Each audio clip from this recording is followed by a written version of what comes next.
Nahum pasal 1, hari Kamis tanggal 29 Januari 2026.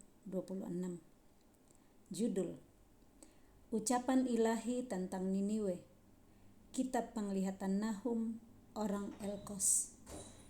Jadi ini kitab Nahum ini adalah kitab yang ditulis oleh Nahum, orang Elkos. Itu adalah ucapan ilahi dan dipercayakan penglihatan ini kepada Nahum. Perikop murka Tuhan, ayat 2. Tuhan itu Allah yang cemburu dan pembalas.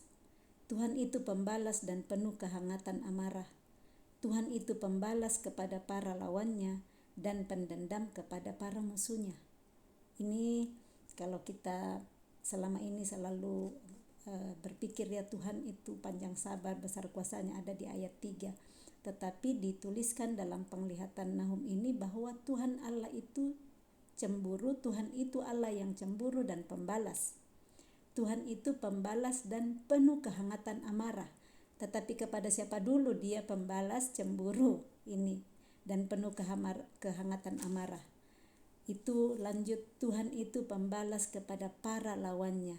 Jadi Tuhan pembalas penuh kehangatan amarah itu kepada para lawannya, pendendam kepada para musuhnya.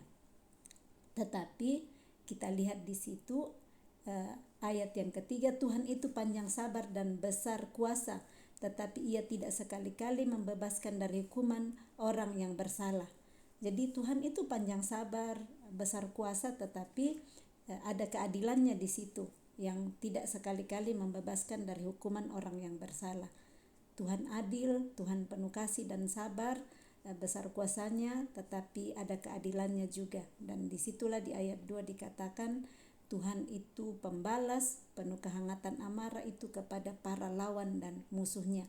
Nah, saat kita terus bergantung kepada Dia, berjalan dalam kehendaknya, nah panjang sabar dan besar kuasa Tuhan itu kita alami dalam kehidupan kita.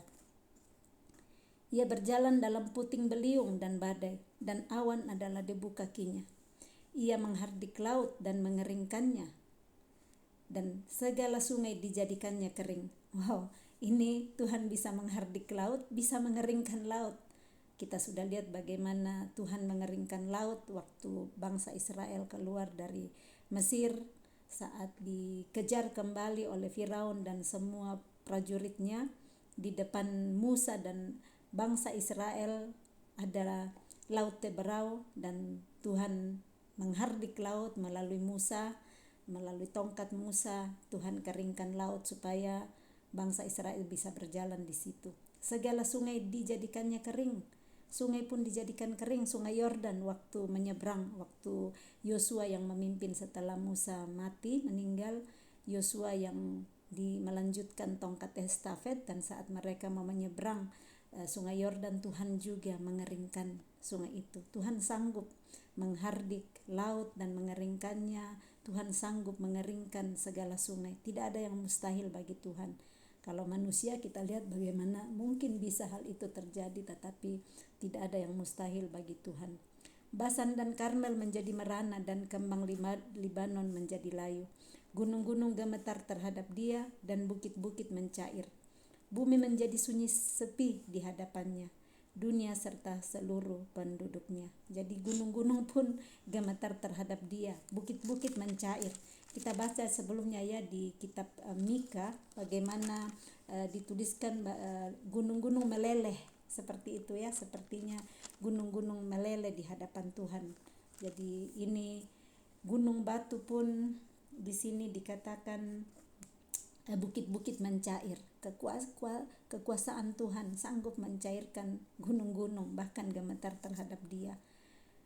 Kita ingat bagaimana ada firman Tuhan berkata bahwa firman Tuhan itu seperti palu yang menghancurkan bukit batu, sanggup menghancurkan bukit batu. Nah, di sini di ayat 5 dikatakan gunung-gunung gemetar terhadap Dia dan bukit-bukit mencair. Bumi menjadi sunyi sepi di hadapannya, dunia serta seluruh penduduknya. Ayat 6, siapakah yang tahan berdiri menghadapi geramnya? Dan siapakah yang tahan tegak terhadap murkanya yang bernyala-nyala? kehangatan amarahnya tercurah seperti api, dan gunung-gunung batu menjadi roboh di hadapannya. Jadi saat Tuhan marah di situ, murka Tuhan ada, gunung-gunung batu pun roboh. Nah, siapa yang bisa menghancurkan gunung batu? Satu-satunya yang bisa melakukannya hanya Dia. Dia yang pencipta alam semesta, Dia yang menciptakan gunung batu. Dan gunung batu yang kelihatannya teguh sekali berdiri, sekalipun roboh dan mencair bukit-bukit di hadapan Tuhan. Ayat 7, Tuhan itu baik, Ia adalah tempat pengungsian pada waktu kesusahan. Ia mengenal orang-orang yang berlindung kepadanya. Tuhan baik, Ia menjadi tempat pengungsian saat kita berada dalam kesusahan. Jadi saat kita mengalami kesusahan, mengalami ujian-ujian dalam kehidupan, ada jaminan di ayat 7 bahwa Tuhan itu baik. Tempat untuk kita mengungsi kalau ada bencana ya, dikumpulkan itu orang-orang di tempat pengungsian untuk bisa diurus di situ, untuk bisa dilayani. Nah, disinilah Tuhan memberikan janji bahwa saat berada di dalam kesusahan, Dia adalah Tuhan yang baik, menjadi tempat pengungsian pada waktu ada kesusahan. Ia mengenal orang-orang yang berlindung kepadanya. Saat kita terus mengandalkan Dia, mencari Dia, membawa Dia sebagai satu-satunya tempat perlindungan dan pengungsian kita, mengandalkan Dia dan mengharapkan Dia. Dia yang menyeberangkan mereka pada waktu banjir. Pada waktu banjir butuh pertolongan untuk bisa menyeberangkan, dan di sini ada janji Tuhan menyeberangkan mereka pada waktu banjir. Sekarang di Indonesia ya hujan terus-menerus, ada banjir di mana-mana. Janji Tuhan berkata, saat kita mau berlindung kepadanya, Dia mengenal orang-orang yang berlindung kepadanya di sana. Dia menyeberangkan orang-orang yang mau berlindung kepadanya pada waktu banjir. Ia menghabisi sama sekali orang-orang yang bangkit melawan Dia, dan musuhnya dihalaunya ke dalam gelap.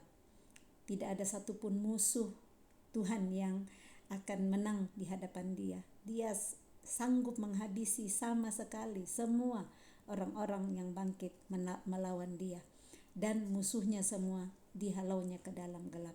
Saat kita berlindung kepada Dia, segala musuh-musuh yang ada dalam hidup kita, Tuhan sanggup untuk jauhkan daripada kita. Tuhan adalah pahlawan yang memberi kemenangan. Ya, Tuhan Allah kita ada di antara kita sebagai pahlawan yang memberi kemenangan. Ia memperbaharui kita dengan kasih-Nya. Saat kita terus berharap kepada Dia dan mengandalkan Dia di dalam menghadapi setiap musuh-musuh dalam kehidupan kita, dan Dia yang akan menolong menjadi pahlawan di dalam kehidupan kita. Perikop kedua, firman Tuhan kepada Yehuda dan Niniwe. Apakah maksudmu menentang Tuhan?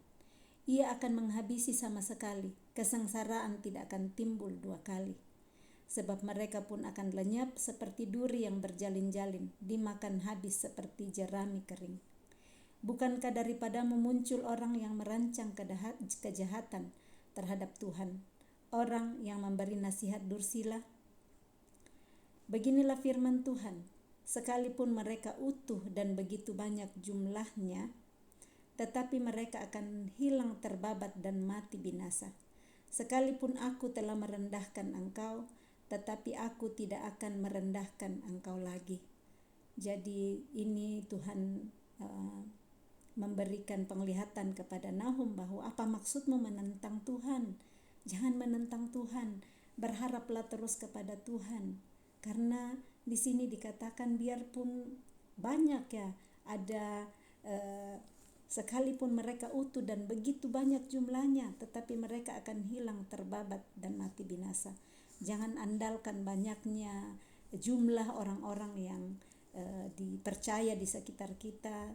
Andalkan Tuhan saja di dalam kehidupan. Terus percaya hanya Dia yang sanggup untuk menolong kita. Tidak mengandalkan diri sendiri dan tidak mengandalkan manusia di sekitar kita. Ayat 13, saya ulang kembali di ayat 12 dulu. Beginilah firman Tuhan, sekalipun mereka utuh dan begitu banyak jumlahnya, tetapi mereka akan hilang terbabat dan mati binasa. Jadi bukan jaminan saat kelihatannya utuh, banyak jumlahnya, bisa hilang dan terbabat mati binasa saat tidak mengandalkan Tuhan, saat mau menentang Tuhan. Menentang Tuhan, tidak mengikuti apa yang Tuhan perintahkan. Sekalipun aku telah merendahkan engkau, tetapi aku tidak akan merendahkan engkau lagi.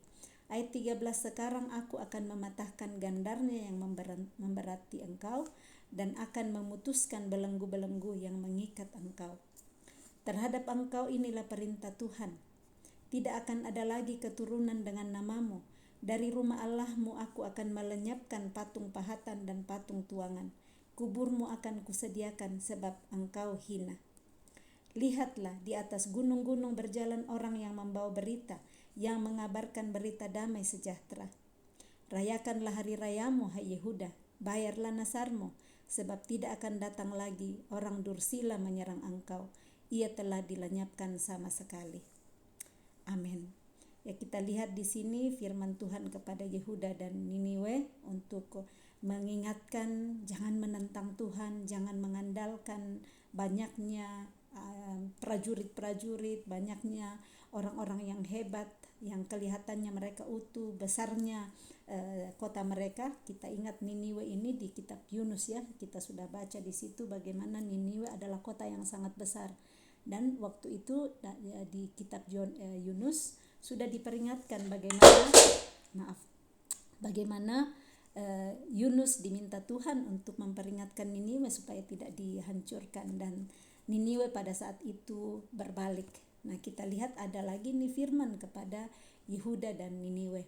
Kita akan lihat selanjutnya nanti di pembacaan Nahum pasal 2 bagaimana kisah Niniwe dan Yehuda ini, karena sudah difirmankan di pasal 1 firman Tuhan kepada Yehuda dan Niniwe untuk tidak mengandalkan kekuatan mereka, untuk tidak menentang Tuhan, supaya mereka tetap bisa berdiri teguh sebagai kota yang mengandalkan Tuhan. Tetapi saat mengandalkan diri sendiri, di sanalah akan dihabiskan sama sekali dan akan lenyap kalau tidak mengandalkan Tuhan.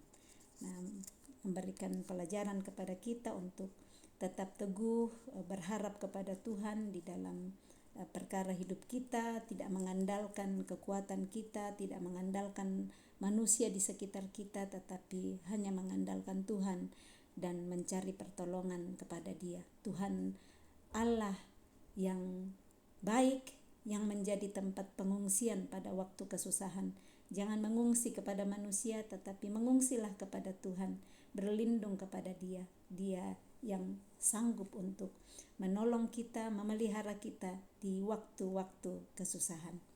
Salam kasih, Tuhan Yesus memberkati. Shalom.